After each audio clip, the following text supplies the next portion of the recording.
I am Olivia, 29 years old. My story didn't begin with a warning. It began under the crystal chandeliers of the annual museum fundraising gala. I was standing next to the gold table I had sponsored, the one where my entire family was seated. My sister, Chloe, was showing off her new engagement ring to her fiancé. Ethan, my father, Richard, saw an influential art critic approaching and put a hand on my shoulder.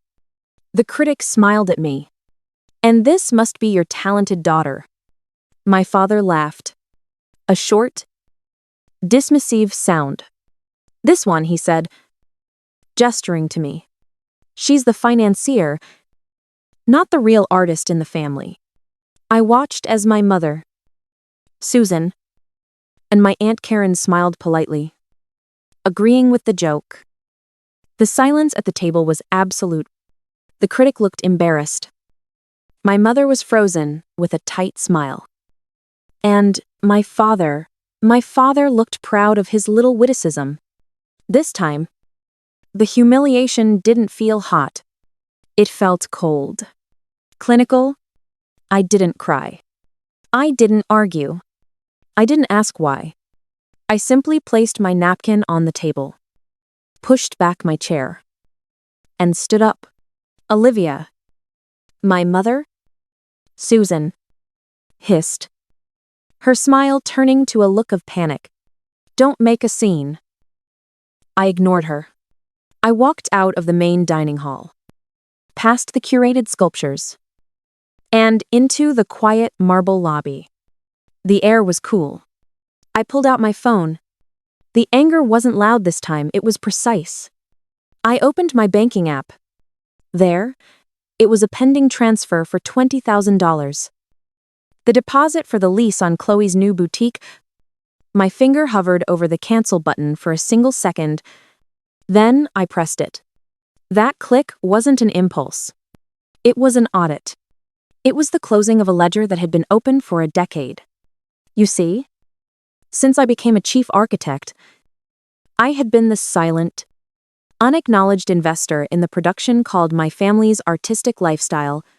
My parents, Richard and Susan, saw themselves as cultural critics, which was a very elegant way of saying they didn't have an income.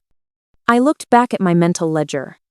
The $400,000 I had poured into their failed art gallery, the European research trips that were just 5-star vacations on my dime, the endless dinners, the cars, the assumption that my salary was their resource.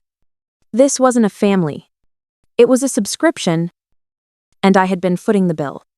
The latest invoice was my sister, Chloe, my parents' golden child. She was the real artist. They'd always said, her art designing a life she had no intention of paying for. Her latest project was a high-end fashion boutique. The seed money she needed was $240,000. The $20,000 I had just canceled was merely the first installment. It had never been a request. It was an expectation. My success was not my own.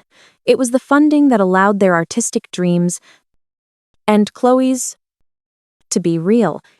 And my role was to be the financier, to be practical, so they could be brilliant.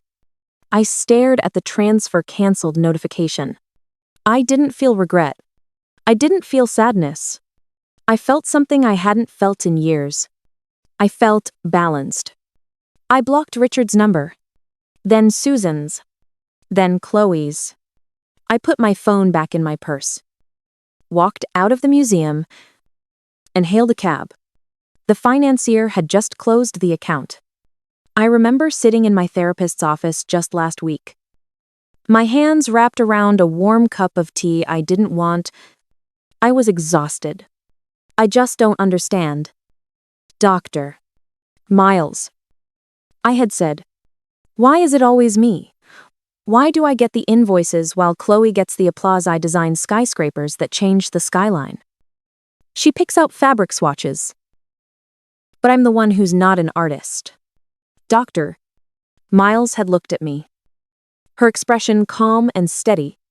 Olivia, you're describing the classic architecture of a narcissistic family system. I must have looked confused. Because she leaned forward. Think of it like a rigid structure. In this system, roles are assigned, and they are not allowed to change.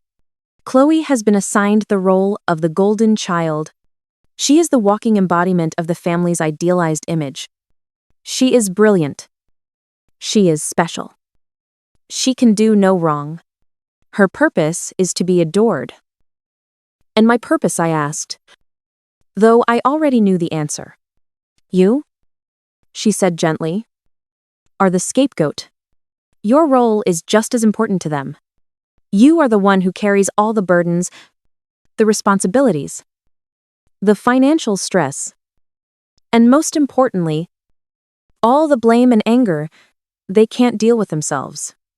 You are the financier, as your father said, precisely because you are not allowed to be the artist. Your success isn't celebrated, it's just harvested. I woke up the next morning, not to my alarm, but to the frantic buzzing of my phone on the nightstand. The scapegoat was no longer performing her duties, and the system was in full-blown panic. The texts had finally broken through the blocks I'd set up. They were coming from my Aunt Karen, from my brother's wife Emily, even from Chloe's fiancé, Ethan. 34 missed calls. 52 text messages. It wasn't concern. It was rage. I opened the first one.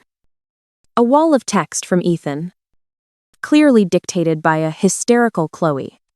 You have ruined everything. I am going to lose the lease.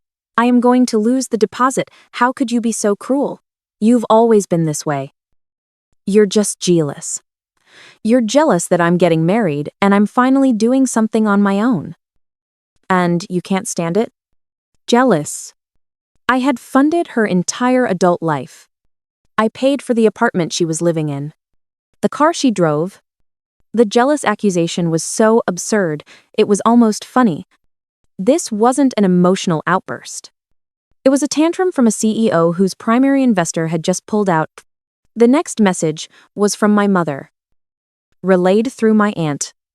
It was cold, manipulative, and dripping with disappointment.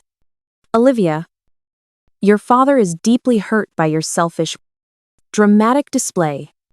You turned a perfect evening into an absolute nightmare.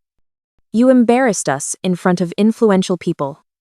You need to call me IM immediately. We need to discuss how you are going to fix this. Fix this. Not apologize. Not talk. Fix. My role was clear. I was the family mechanic. The problem was a lack of funds. And the solution was for me to provide them. I didn't reply to a single message. This wasn't a conversation. It was a demand for my surrender. But the final blow, the thing that truly solidified my decision, came an hour later. My mother, unable to reach me directly, went public. She posted an artistic, black and white photo on Instagram. It was a picture of a single, barren tree branch against a gray sky. The caption read, "It is a profound sadness when children forget the sacrifices that built them. Some people are all structure, but no heart." I stared at the post. All structure, no heart. The financier, the scapegoat, Dr. Miles was right.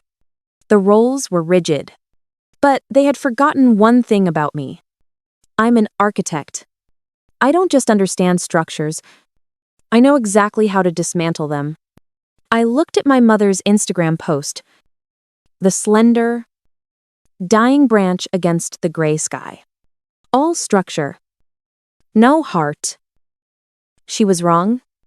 My heart was beating just fine. It was my brain that had finally taken over. I rubbed my eyes. Not to wipe away tears, but to clear the last bit of emotional fog. I tried to summon the old, familiar guilt. The crushing weight of disappointing them. Nothing came. There was only clarity. This wasn't a family drama. It wasn't a misunderstanding. It was an extraction. A long-term, systematic financial exploitation. And the asset me was no longer cooperating. They weren't shocked that they had hurt me. They were shocked that I had stopped playing along. This wasn't a problem for a therapist anymore. This was a problem for a lawyer. I picked up my phone. I didn't call my brother, Daniel. I didn't call my aunt. I scrolled to Jay. Julia. We had gone to architectural school together. Two of the only women in our program. But while I stayed, she had pivoted. She went to law school and became one of the most savage financial litigators in Chicago. She picked up on the second ring. Liv, it's 9 a.m. on a Sunday. This is either a brunch invitation or a crisis. I need to hire you, I said. The friendly warmth in her voice vanished, replaced by the cool efficiency I knew she was famous for. Okay. Who's the target? My family? There was a half-second pause. Right, she said. Tell me everything. I laid it all out. The gala. The financier comment. The cancelled $20,000 transfer. The $400,000 in artistic support. The $240,000 demand for Chloe's boutique. The barrage of texts. The Instagram post. Julia just listened. She didn't gasp. She didn't say, oh. Olivia. She just processed the data. When I was finished, she finally spoke. Okay. This is not an emotional problem, Olivia. This is a financial unwinding. And you are going to treat it as such. Your compassion has been a luxury they've overdrafted for years. It's time to call in the debt. What do? I asked. Nothing, she said. You do nothing. You don't answer a single text. You don't pick up a single call. You are a black hole. Your only communication from this moment forward is through me.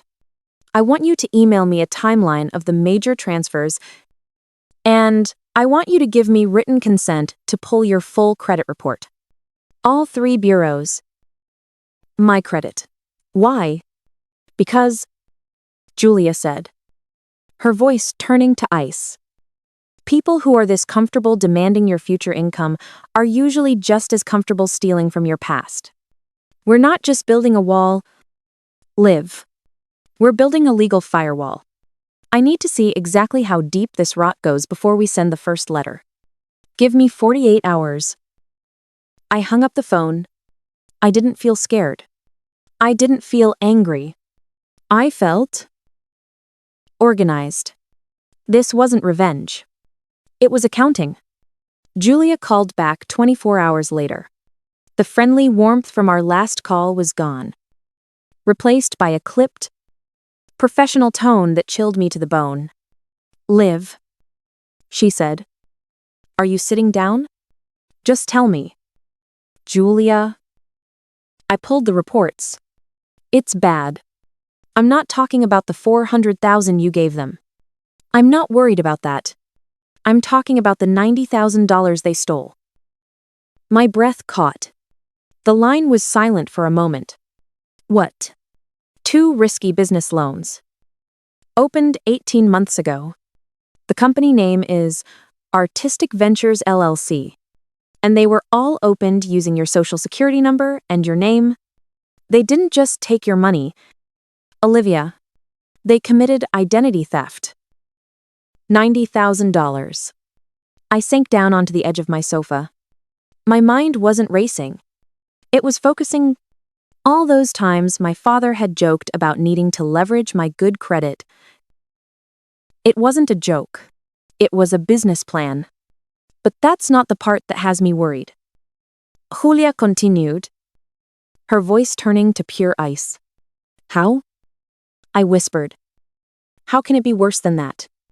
My firm has a real estate law division, she said. On a hunch, I had them run your name and professional license number through the city building permits. Olivia. Your father, Richard, forged your architectural seal. The room went completely silent. I couldn't feel my hands. It was 6 months ago. Julia said. Reading from the file. A permit application for a friend's commercial property. He submitted blueprints and stamped them with your seal. Your legal, professional, architectural seal. This isn't just theft. Olivia, this is a felony. This is the kind of thing that gets you disbarred. You could lose your license. Your entire career. I stood up and walked to the window. Looking down at the city I had helped build. All structure. No heart. My mother's words came back to me. They hadn't just used me as a financier. They had used my name, my reputation, my entire future, as collateral for a favor to one of their friends. Julia, I said. My voice was steady. It was terrifyingly steady. What do we do? They have moved this from a family dispute to a criminal act. She said. The question isn't what we do. The question is, what you want to do. You have 2 options. We can file a police report right now, or we can use this as leverage to force a settlement. But you need to understand, they didn't just take from you. They were willing to destroy you. I looked at my own reflection in the dark glass. The scapegoat. The one who carries all the burdens. They didn't just steal my future. I said, they just gave me back my own. That night, my apartment buzzer rang, not once, but repeatedly, held down with an angry, impatient finger. I looked at the security camera feed. It was Richard and Susan. They must have tailgated someone into the building to get past security. I took a breath. I wasn't scared. I was ready. I walked to the door and opened it. Richard pushed past me. His face red with a self-righteous fury. We are here to get the money for Chloe. You will reinstate that transfer. And you will. No. I said it quietly. The word hung in the air. Cold and hard. My mother, Susan, stepped forward. Her hands clenched. Don't you dare be disrespectful. Olivia, after everything we've done for her. Susan. I cut her off. My voice flat. Be quiet. She stopped. Stunned. I walked over to my desk, where 2 document folders lay waiting. Prepared by Julia. I picked up the first one and handed it to Richard. This, I said, is the application for a $90,000 business loan. From Artistic Ventures LLC. It has my forged signature on it. Richard froze. He looked at the paper, then at me. The color began to drain from his face. And this, I said, picking up the second thicker folder, is the building permit application for your friend's commercial property. The one with my forged architectural seal on it. Susan let out a sound. A small, strangulated gasp. Her anger instantly evaporated, replaced by a raw, animal panics. Olivia. She breathed. Stepping forward. Please. That's just a misunderstanding. The loans. We were going to pay them back. We always. The seal. Richard. I said, ignoring her. You forged my professional license. It was just a small favor for a friend. He whispered, his eyes wide. It didn't mean anything. It means my career. I said. It means my entire future. It's a felony. The power in the room had shifted. It was no longer theirs. It was mine. Olivia. Honey. Please. My mother grabbed my arm. You can't. You wouldn't. We're your parents. You would ruin your father. You would destroy this family. I looked at her hand on my arm, then back at her face. You destroyed this family, I said, pulling my arm away. You destroyed it the moment you decided I was the financier and not your daughter. You destroyed it when you were willing to gamble my entire career to impress one of your friends. You destroyed it when you stole $90,000. You would send your own father to jail, Richard finally said, his voice cracking. You were willing to send me there. I replied, this isn't a family discussion. This is a legal matter. I walked to the door and opened it.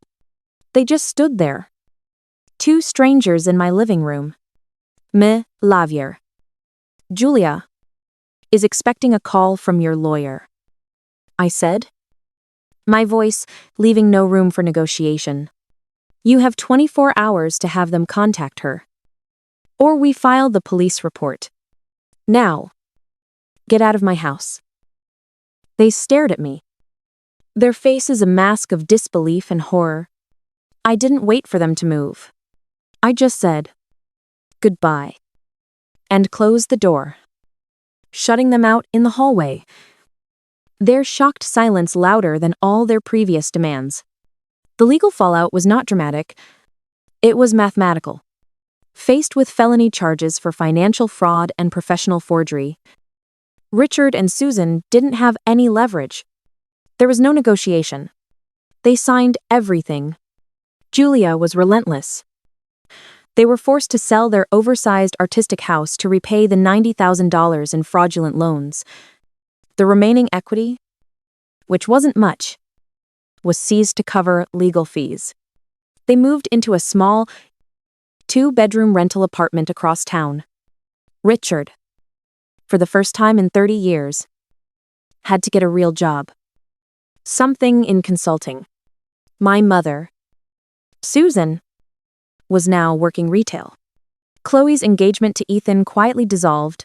Without a financier, the artist and her entrepreneur had no business plan. A few weeks later, my brother, Daniel, found me by my desk at the firm. He looked haggard. Liv, he started, his voice low. They're destroyed. You didn't have to go this far. I didn't look up from my blueprints. I didn't do this. They did. But Yale. Liv, threatening them like that, I was always just trying to keep the peace. I finally looked up at him. The peacekeeper, the one who bought his comfort with my silence. Daniel, I said, my voice as cold and precise as a steel beam. Your peace was my nightmare. He flinched, and, for the first time, I saw something other than guilt in his eyes. I saw the truth. I know, he whispered. Looking away, I was afraid. I was afraid that if you stopped being the target, they would turn on me. There it was. The psychology of the enabler. He wasn't a peacekeeper. He was just another person hiding behind the scapegoat. I turned back to my work. We're done here. Daniel. 6 months later, I'm standing on the concrete foundation of a new building. My building. I left the old firm. I am a partner at a new one now. A place that saw my work and didn't just see a checkbook. I looked at the rebar skeleton rising against the Chicago sky. All structure. And, for the first time, all heart. We're taught that blood is the bond. That family is an obligation you can't escape. But I learned that's a lie. Real family isn't defined by blood. It's defined by respect. It's defined by safety. Family is not a group of people you have to pay for the privilege of being abused by.